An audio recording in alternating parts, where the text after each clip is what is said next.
புனித யோவான் எழுதிய தூய நற்செய்தி அதிகாரம் 10 இறைவார்த்தைகள் 22 தொடக்கம் 30. அக்காலத்தில் எருசலேமில் கோவில் அர்ப்பண விழா நடந்து கொண்டிருந்தது. அப்போது குளிர்காலம். கோவிலின் சாலமோன் மண்டபத்தில் இயேசு நடந்து கொண்டிருந்தார். யூதர்கள் அவரை சூழ்ந்து கொண்டு, இன்னும் எவ்வளவு காலம் நாங்கள் காத்திருக்க வேண்டும்? நீர் மெசியாவானால் அதை எங்களிடம் வெளிப்படையாக சொல்லிவிடும் என்று கேட்டார்கள். இயேசு மறுமொழியாக, நான் உங்களிடம் சொன்னேன், நீங்கள் தான் நம்பவில்லை. என் தந்தையின் பெயரால் நான் செய்யும் செயல்களே எனக்கு சான்றாக அமைகின்றன. ஆனால் நீங்கள் நம்பாமல் இருக்கிறீர்கள். ஏனெனில் நீங்கள் என் மந்தையைச் சேர்ந்தவர்கள் அல்ல. என் ஆடுகள் எனது குரலுக்கு செவிசாய்க்கின்றன. எனக்கும் அவற்றை தெரியும், அவையும் என்னை பின்தொடர்கின்றன. நான் அவற்றிற்கு நிலைவாழ்வை அளிக்கிறேன். அவை என்றுமே அழியா. அவற்றை எனது கையில் இருந்து யாரும் பறித்து கொள்ள மாட்டார். அவற்றை எனக்கு அளித்த என் தந்தை அனைவரையும் விட பெரியவர். அவற்றை என் தந்தையின் கையில் இருந்து யாரும் பறித்து கொள்ள இயலாது. நானும் தந்தையும் ஒன்றாயிருக்கிறோம் என்றார். சிந்தனை. யூதர்கள் இயேசுவை சூழ்ந்து கொண்டு, இன்னும் எவ்வளவு காலம் நாங்கள் காத்திருக்க வேண்டும்? நீர் மெசியாவானால் அதை எங்களிடம் வெளிப்படையாக சொல்லிவிடும் என்று கேட்டார்கள். இயேசு மறுமொழியாக, நான் உங்களிடம் சொன்னேன், நீங்கள் தான் நம்பவில்லை. இயேசுதான் மெசியா என்று ஏன் இந்த மக்கள் இன்னும் அறிந்து கொள்ளவில்லை? இயேசு தம்மோடு வெளிப்படையாக பேச வேண்டுமென்று இந்த மக்கள் விரும்புகின்றார்கள்.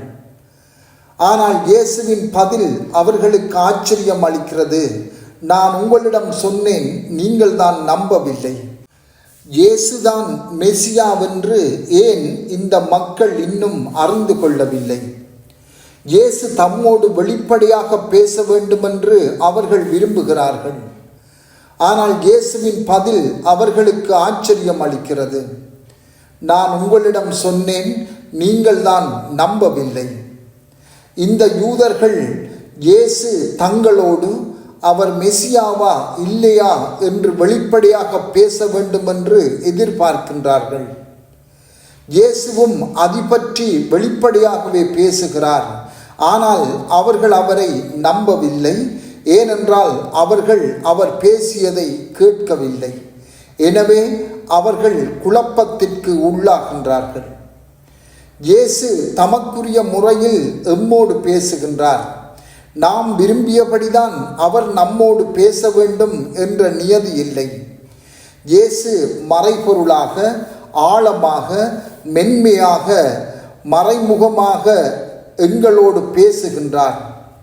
யார் இந்த மொழியை அவரிடம் இருந்து கற்றுக்கொள்ளுகின்றாரோ அவருக்கே ஆண்டவர் ஆழ்ந்த மறை உண்மைகளை வெளிப்படுத்துகின்றார். இந்த மொழியை விளங்கிக் கொள்ளாதவர்கள் குழப்பங்களுக்குள் அமிழ்ந்து விடுகின்றனர். யாராவது தன் வாழ்வில் குழப்பங்களுக்கு உள்ளானால், அல்லது கடவுள் தம்மட்டில் கொண்டுள்ள திருவிழம் பற்றி குழப்பத்துக்கு உள்ளானால், அவர் உடனே தான் எவ்வாறு கடவுள் தம்மோடு பேசுவதை புரிந்து கொள்ளுகிறார் என்று ஆய்வு செய்து கொள்ள வேண்டும். ஆண்டவரே எங்களோடு வெளிப்படையாக பேசுமென்று அழுது மன்றாடி கேட்கலாம். ஆனால் ஆண்டவர் தாம் விரும்பியவாறுதான் எம்மோடு பேசுவார். அவர் பேசுவதை நாங்கள் விளங்கிக் கொள்ள முடியும். அப்படியாயின் அவர் பேசுவதை நாம் கவனமாக கேட்க வேண்டும்.